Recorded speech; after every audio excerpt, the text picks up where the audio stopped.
A'udzubillahi minasyaitonirrajim.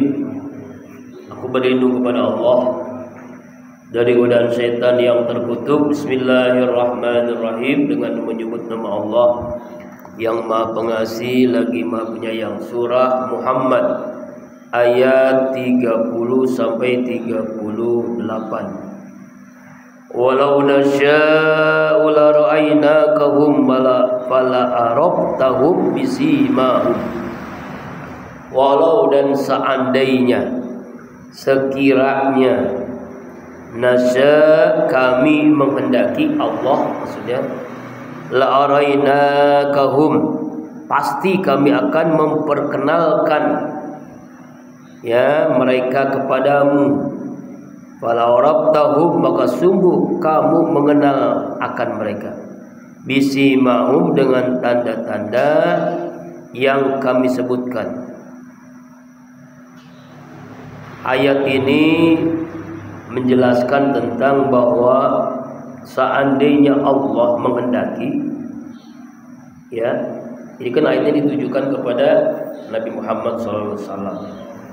Pastilah ditunjukkan kepada mereka dengan sejelas-jelasnya, yaitu tentang keadaan orang-orang munafik, ya. Wala ta'rifannahum, dan kamu benar-benar akan mengenal mereka fi lahnil qaul, pada cara bicaranya, ya. Nah, itu melalui apa yang disampaikan mereka akan dikenal. Maka disebutkan lahnul qaul. Ini sebagaimana pernah disampaikan oleh Amirul Mukminin Utsman bin Affan. Tidaklah seorang merahasiakan sesuatu dalam hatinya, melainkan Allah akan menampakkan meroman wajahnya dan lisannya terpleset. Ya kan? Ma asra ahadu syariratin illa kasallahu jilbabaha in khairan wa khairun wa in syarran fa syarrun. Tidaklah seorang menyembunyikan suatu rahasia, melainkan Allah akan menampakkan kepadanya tunjukkan mengarahnya. Jika hal itu baik, maka baiklah. Jika hal itu buruk, maka buruklah. Ini maksudnya ayat ini jika dari Muhammad, jadi tentang orang-orang yang pura-pura Islam.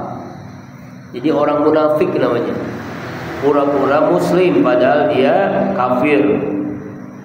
Makanya ucapannya tuh nanti terpreset, ya. Ucapannya tuh ketahuan. Lahnal qaul itu begini. Jadi orang ngomong karena memang dia biasa bohong, lama-lama ucapannya pun akan menunjukkan tentang dirinya yang suka bohong itu, ya.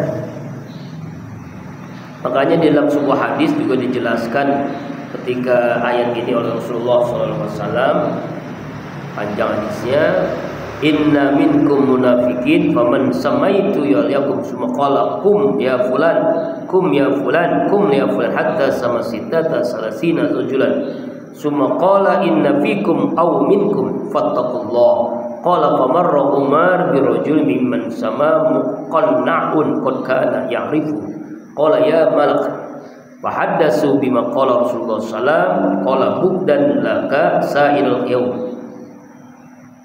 Ketika ini hadis ini dari Ibnu Mas'ud radhiyallahu anhu, bahwa Rasulullah SAW berkhutbah, beliau membaca hamdalah memuji Allah Subhanahu wa taala. Kemudian beliau mengatakan, sungguh di antara kalian ada orang-orang munafik. Jadi antara kalian ini ada orang-orang munafik yang pura-pura Islam padahal kafir. Siapa yang disebutkan hendaklah berdiri. Kemudian beliau menyebutkan hai fulan berdirilah, hai fulan berdirilah, hai fulan berdirilah, hingga beliau menyebutkan sebanyak 36 orang.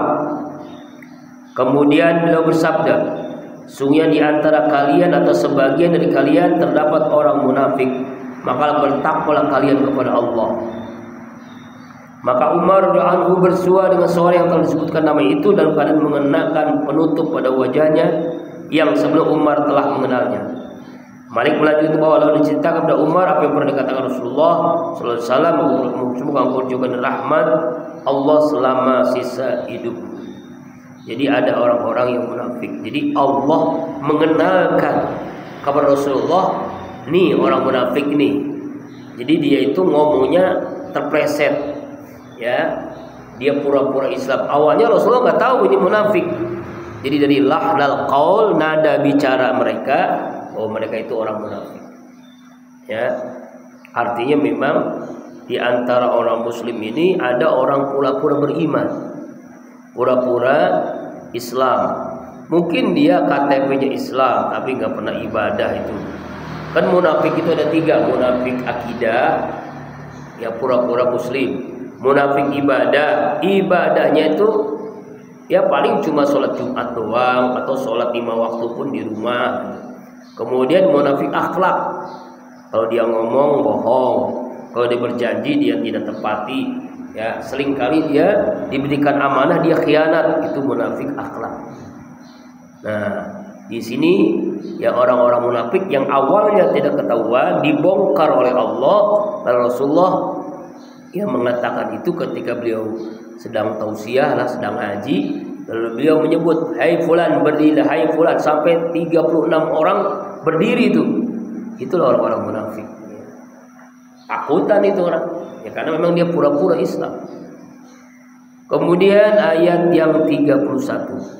Wala nabluwannakum, sungguh pasti kami Allah menguji kalian semua.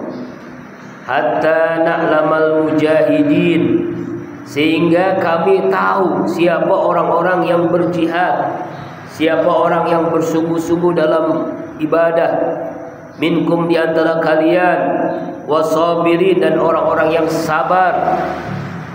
Walablu akhbarakum, dan kami akan menguji kabar-kabar kalian semua, ketaatannya, ya. Jadi ayat ini menunjukkan bahwa tentang ujian. Karena waktu itu ada orang-orang kalau ibadah mau dia, tapi suruh berjihad nggak mau, ya kan ya. Disuruh perang ketika zaman Nabi itu nggak mau, sholat mau, zakat mau, puasa mau, disuruh perintah untuk membela agama, nantilah yang mudah-mudahan, yang kuat-kuat, padahal dia kuat gitu.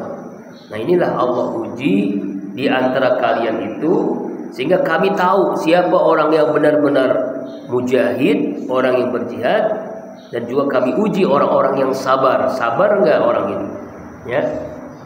Ujian ketika menghadapi perintah Allah yang berat, yaitu jihad, membela agama Allah Subhanahu wa ta'ala.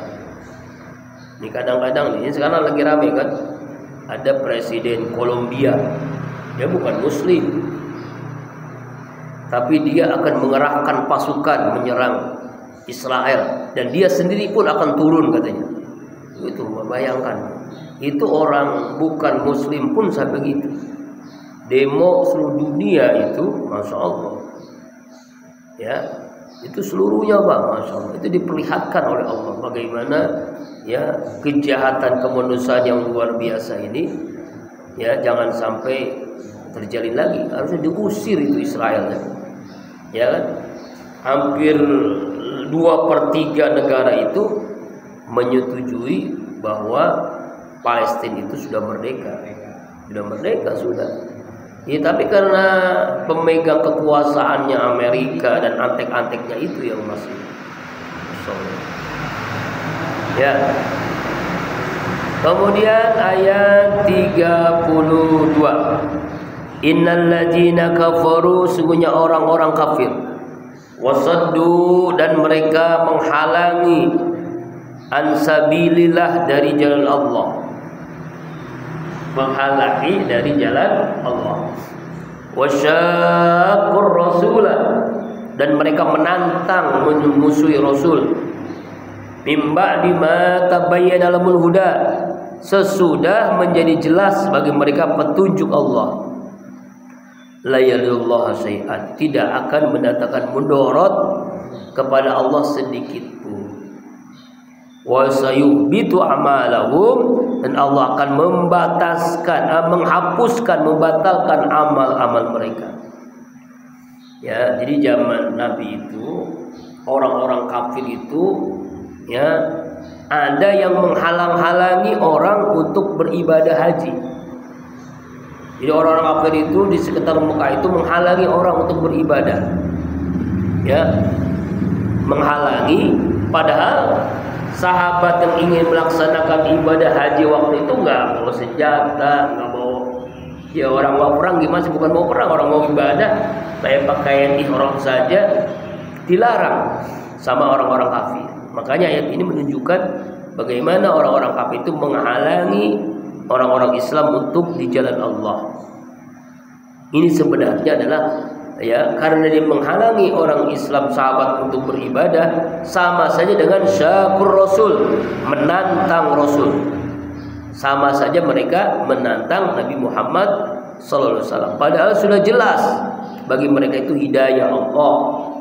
Dan ingat, la yadullah syai'a, itu tidak memberikan mudarat sedikit pun kepada Allah. Jadi Allah menceritakan tentang keadaan orang-orang kafir yang menghalangi umat Islam, para sahabat yang beribadah.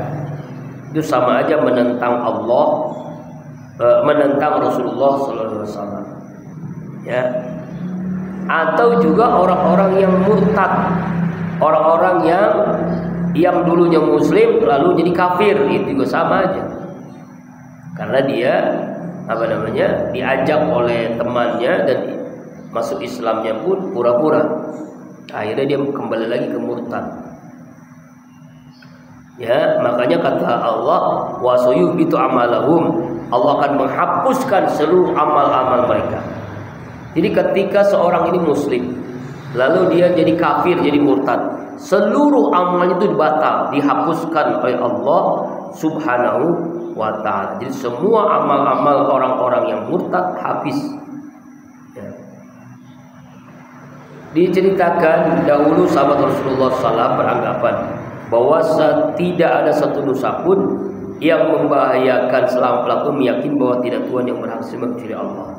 Sebagaimana tidak ada amal kebaikanmu yang bermanfaat bila pelaku menyekutukan Allah. Hingga turun ayat ini, ya, sungguhnya wasuyuhbitu amalahum, janganlah kalian merusak amal-amal kalian. Ya, apa dengan amal kalian? Yang merusak amal itu adalah orang yang kembali lagi kafir. Ya.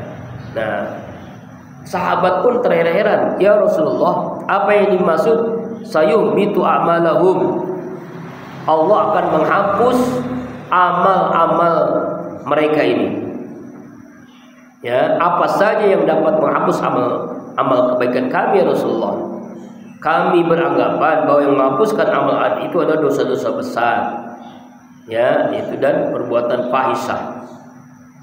Sehingga turunlah ayat innallaha la yaghfiru ayyushraka bihi wa yaghfiru ma duna dzalik, An-Nisa ayat 48. Sesungguhnya Allah tidak akan mengampuni dosa syirik, menyekutukan Allah. Allah pasti mengampuni dosa selain syirik jika Allah menghendaki. Artinya ketika seseorang ya melakukan perbuatan dosa, bapak moyang dosa, maka dengan sendiri amal-amalnya itu hilang.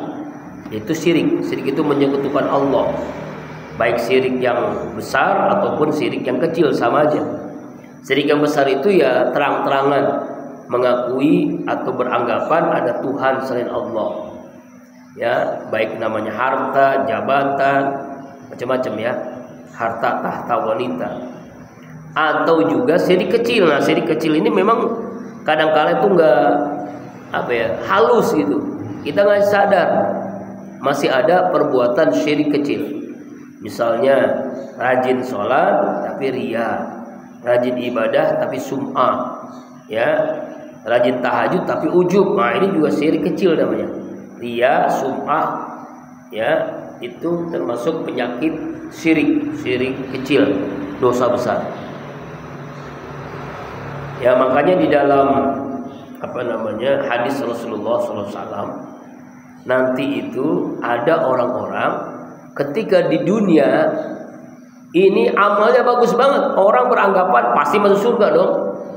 dia rajin ngaji, rajin ngajar ngaji, hebatlah. Tapi orang ini di neraka. Ada lagi yang hebat lagi, dia itu kaya raya, dermawan, peduli dia, nggak tega ngeliat orang, selalu ngasih duit, selalu zakat, infak, sedekah, wakaf. Wah, pasti dong orang ini masuk surga. Menurut kita, karena di dunianya dia dermawan. Lebih hebat lagi ada orang yang membela agama Allah, dipertaruhkan harta dan nyawanya satu-satunya. Ternyata 3 orang ini di neraka semuanya. Orang itu protes, ya Allah ya Rabb, saya di dunia ini rajin ngaji, bahkan ngajarin ngaji, orang jadi pintar ngaji. Tapi kenapa saya tempatnya di neraka bukan di surga? Apa kata Allah? Kadzabta, kau dusta, kau bohong. Yang kamu lakukan bukan karena aku, bukan karena Allah, tapi ingin disebut qari, ingin disebut ustaz, kiai, ajengan, habib. Tempatmu bukan di surga, di neraka. Yang tadi itu tuh yang dermawan, bukan orang kaya dermawan. Neraka, dia protes, ya Allah kenapa saya di neraka? Pada waktu di dunia zakat, infak, sedekah, wakaf, paling rajin lah, paling dermawan. Kadzabta, kata Allah dalam hadis tadi, kau dusta, kau bohong. Yang kamu lakukan bukan karena aku, tapi karena ingin disebut dermawan. Yang ketiga, ya, yang hebat banget kan, amalnya nih paling hebat nih, nyawanya dipertaruhkan satu-satu. Dia meninggal membela agama Allah. Di neraka, saya protes dong, ya Allah kenapa saya di neraka? Kadzabta, kau bohong, kau dusta. Yang kamu lakukan bukan karena aku, tapi ingin disebut pahlawan. 3 orang tadi mewakili hebatnya amal kebaikan, tapi semuanya sia-sia. Kenapa? Karena nggak ikhlas. Itulah pentingnya ikhlas. Ikhlasun niyah. Innamal a'malu binniyat. Amal itu bergantung dengan niatnya. Makanya kita pentingnya meluruskan niat terus, supaya amal kita benar-benar karena Allah. Inna sholati wa nusuki wa mahyaya wa mamati lillahi rabbil alamin. Sungguhnya sholatku, ibadahku, hidupku, matiku karena Allah. Itulah pentingnya ikhlas. Nah, riya, sum'ah, ujub ini penyakit syirik. Syirik kecil ini juga yang menghapuskan amal seorang. Jadi wasayuhbitu amalahum adalah amal-amal pahala-pahala waktu dikerjakan di dunia itu hapus, hilang. Karena perbuatan syirik, baik syirik kecil ataupun syirik besar ataupun syirik kecil, sama-sama dosa, sama-sama menghapus dosa kita, menghapus amal baik kita. Nauzubillah, summa nauzubillah.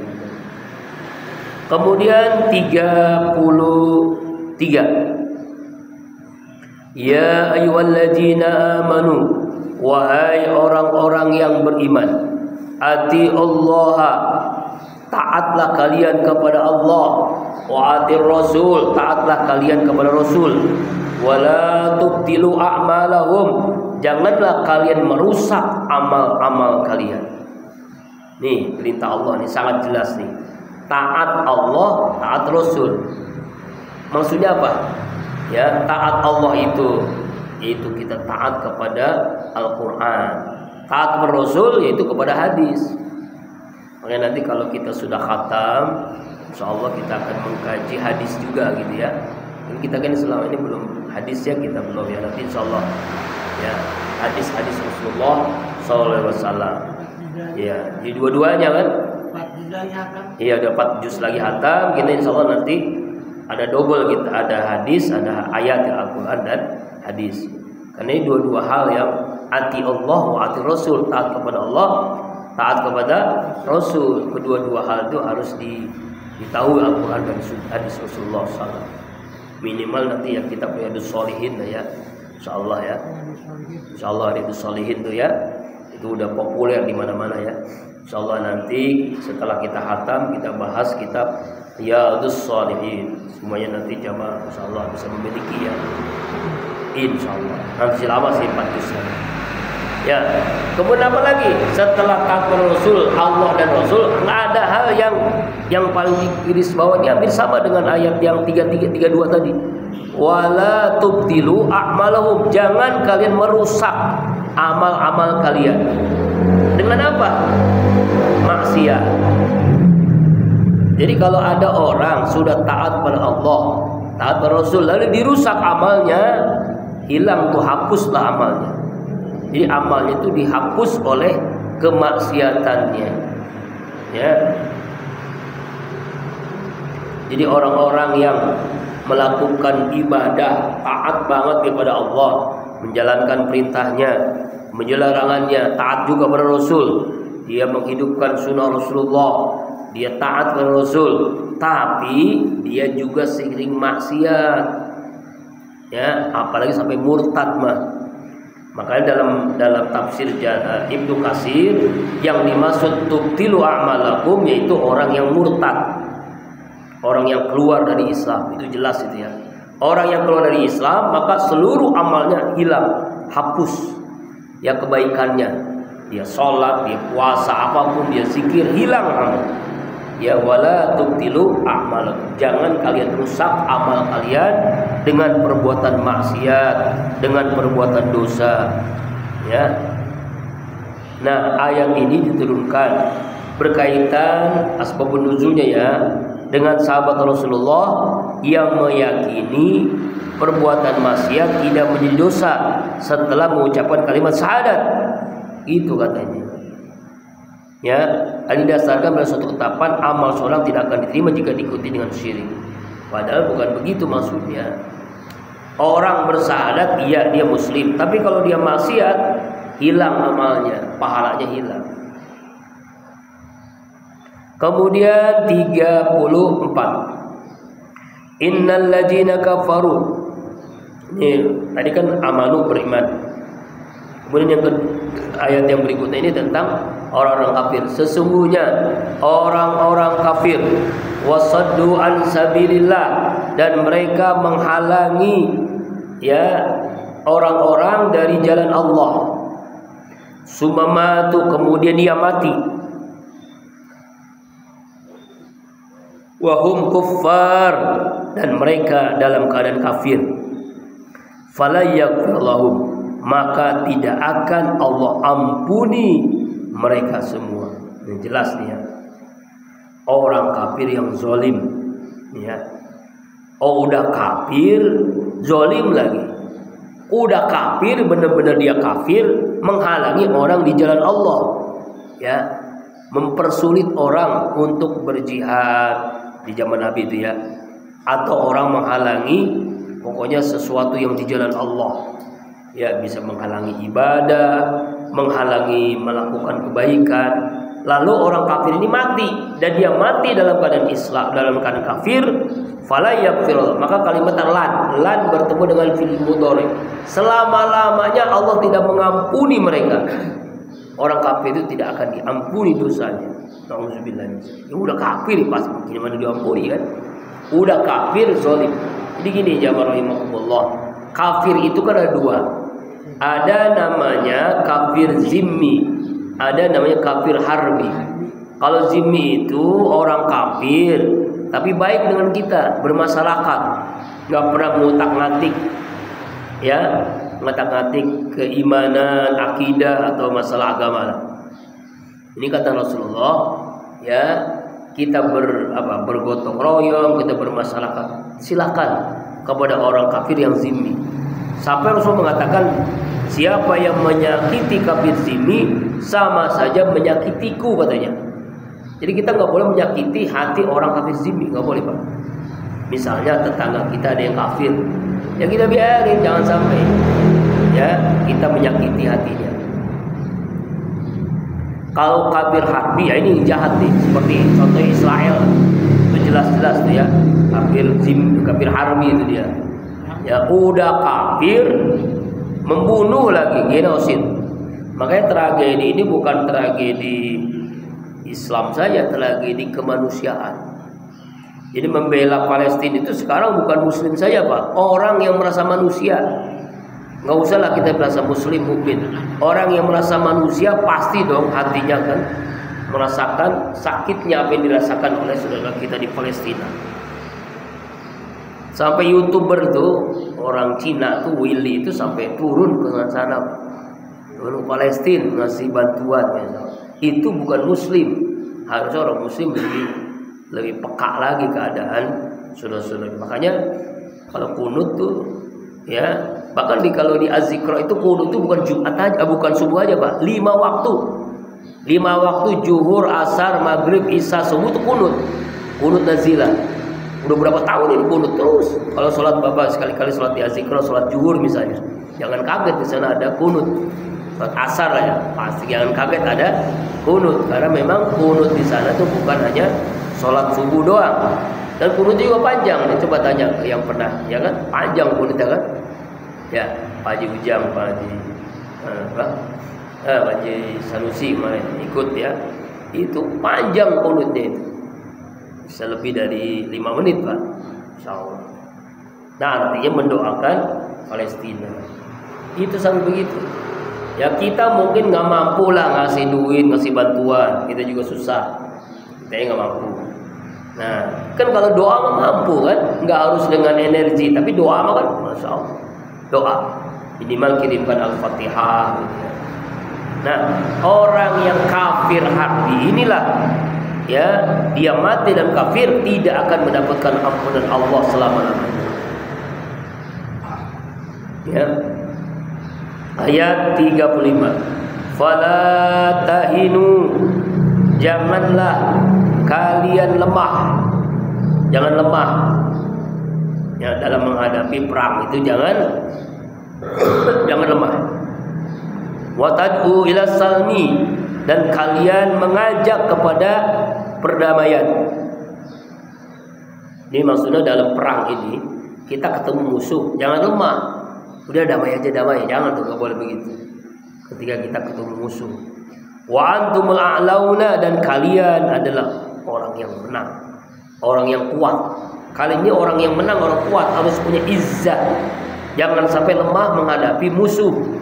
Jangan lemah menghadapi Israel misalnya. Wallahu ma'akum, Allah bersama kalian. Wala yatrakum a'malakum, dan tidak akan mengurangi amal-amal kalian. Ya, jadi jangan sampai kita itu lemah menghadapi orang-orang kafir harbi ini. Jadi dalam posisi perang, Pak, ini kita jangan lemah lembut. Sayang, jangan. Namanya perang itu ya keras gitu ya. Iya, itulah perang. Masya Allah, alhamdulillah. Ya ketika dia ngajak damai, jangan loh, kita ini lebih kuat. Ya. Dan ingat bahwa perang itu ya Allah bersama orang-orang mukmin. Ya, bersama kalian semua. Dan Allah tidak akan mengurangi pahala amal-amal kalian. Ya, malah justru dengan ketegasan, kekerasan kita itu menunjukkan kita itu kuat, punya izzah, punya kemampuan, punya iman. Senjata orang mukmin itu adalah iman. Imannya kuat, maka dia akan semakin kokoh, semakin gagah dalam berjuang di jalan Allah Subhanahu wa ta'ala. Kenapa? Wallahu ma'akum, Allah bersama kalian. Ya, Allah bersama orang-orang yang benar-benar berjihad di jalan Allah Subhanahu wa ta'ala. Ya, tapi kita harus tahu ya Pak ya. Jadi ada tempat medan dakwah, ada medan perang. Kalau medan perang Palestina di Israel sana. Kalau di kita medannya bukan perang senjata, perang dakwah, mengajak seseorang untuk taat, melarang seseorang untuk maksiat, itu perang kita. Perang di Indonesia ini bukan perang melawan senjata, bukan perang, tapi perang melawan kemunafikan, kezoliman, ya, melawan korupsi yang menggulita negeri kita.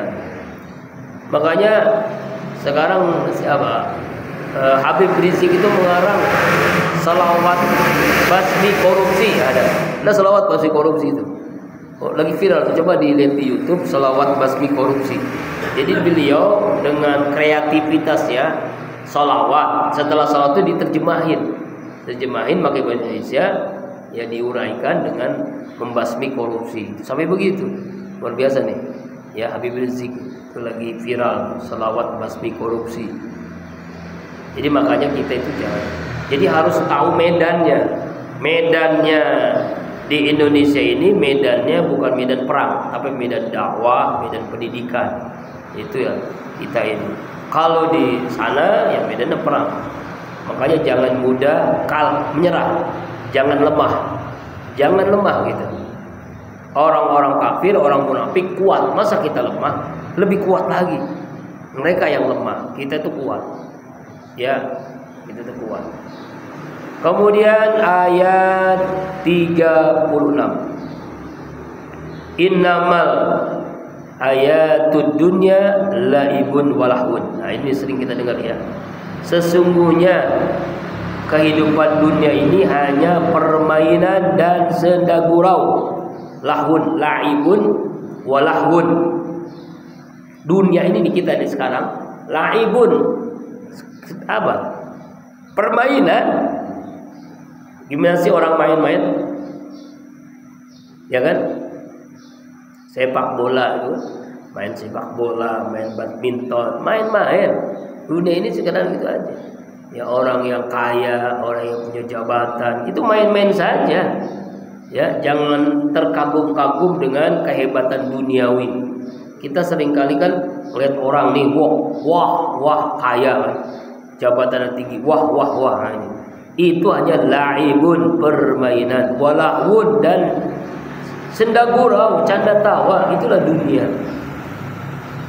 Ya, dunia ini hanya sekedar itu.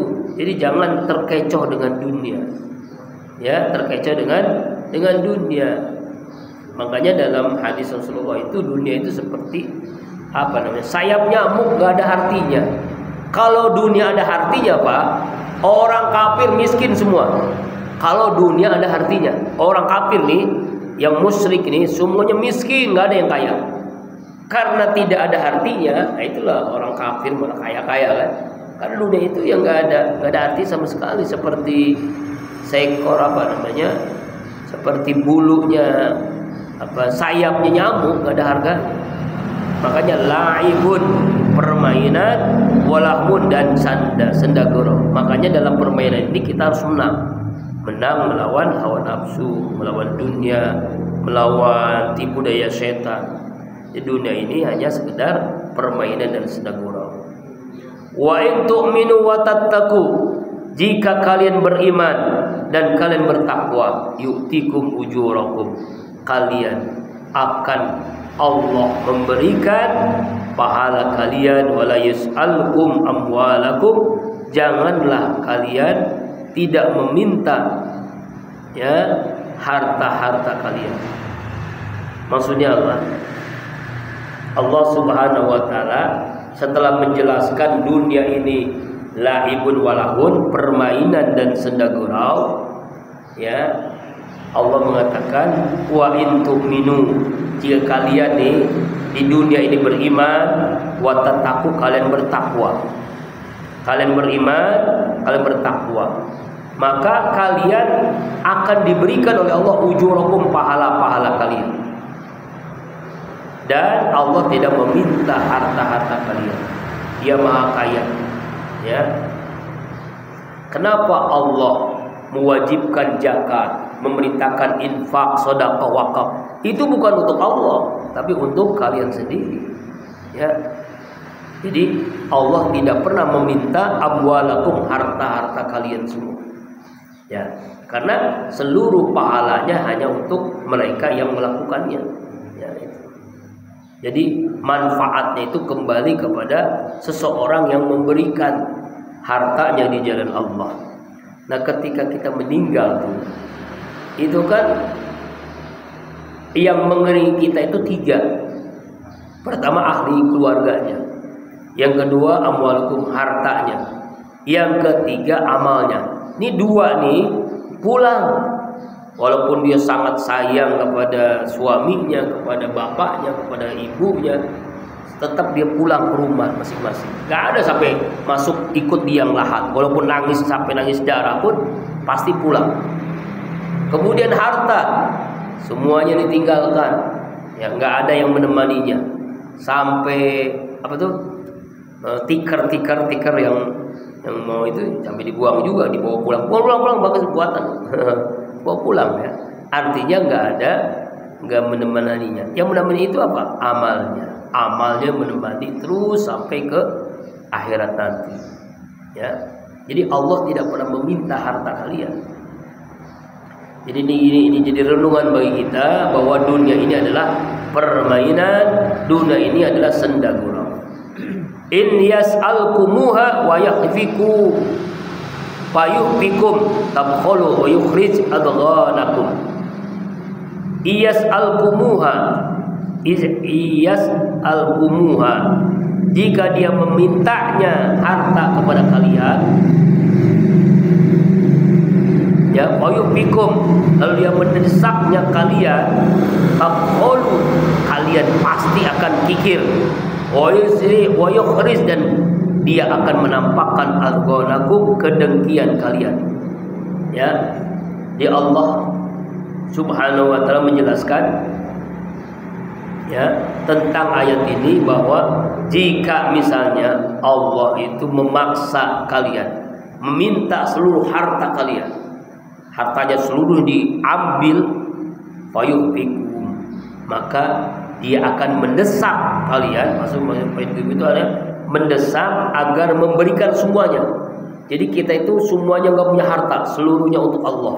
Misalnya ini ya, jika Allah meminta seluruh harta, lalu mendesak kalian untuk menyerahkan harta jalan Allah, tabkhulu, kalian ini pasti akan kikir, gak mungkin.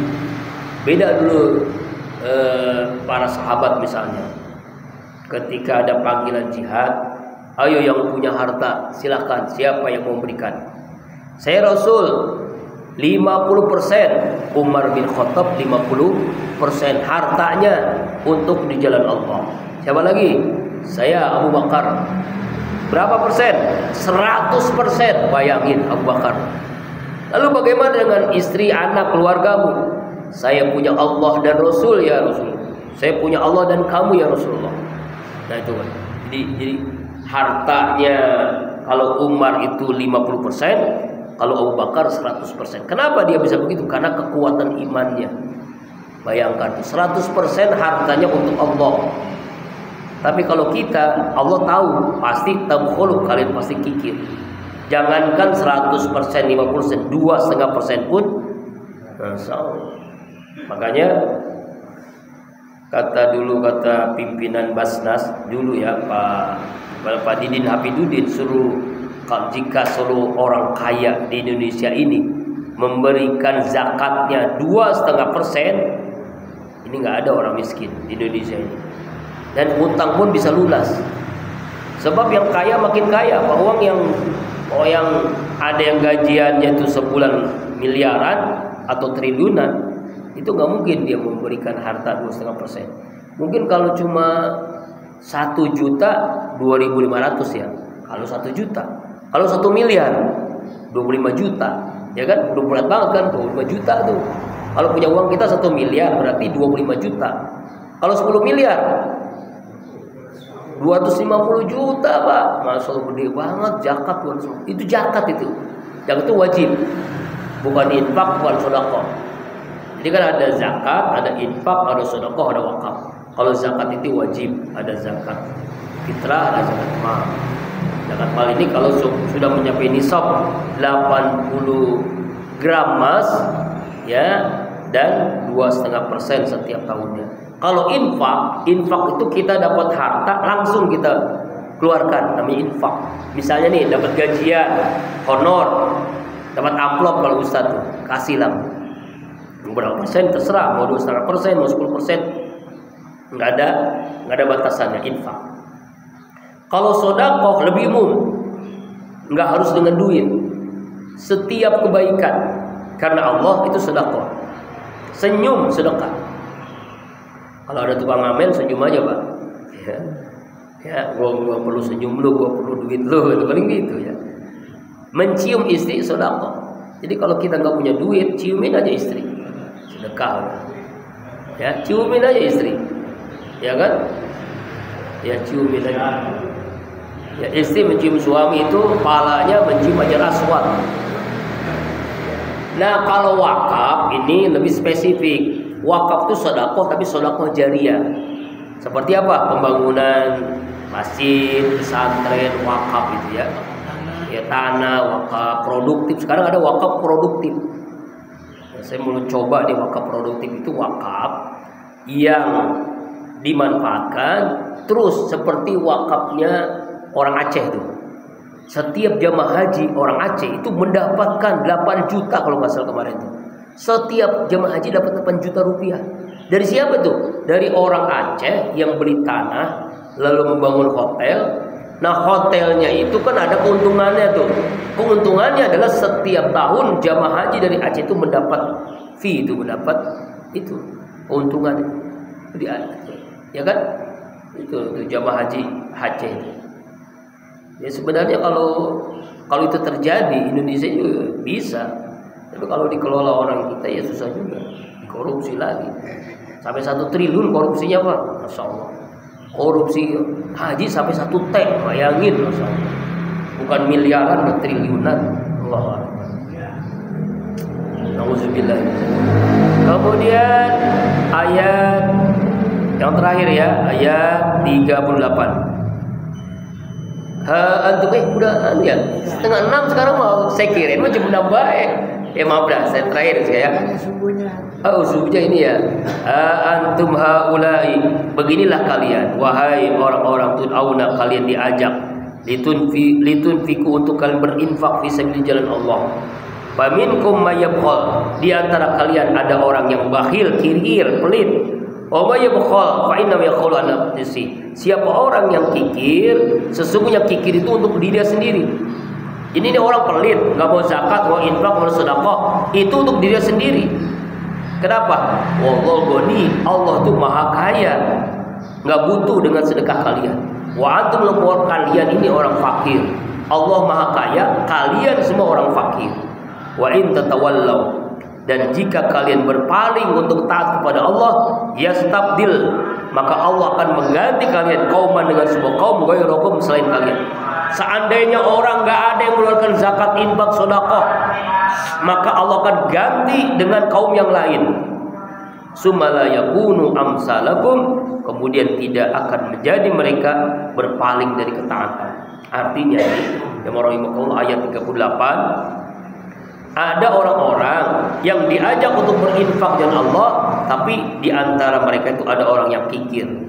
Kikir itu, pelit itu bukan untuk Allah, untuk diri sendiri. Maka dia rugi di sendiri.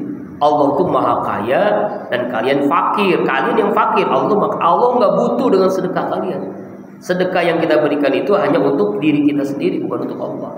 Jika kalian berpaling, artinya tidak mau berinfak, bersedekah, berzakat, maka Allah ganti dengan kaum yang lain. Makanya Allah hancurkan orang-orang yang miskin tadi, ya, orang-orang yang bakhil tadi, dengan umat yang lain, sehingga nanti ada orang-orang yang dermawan menggantikan kalian semua. Wallahu a'lam bishawab.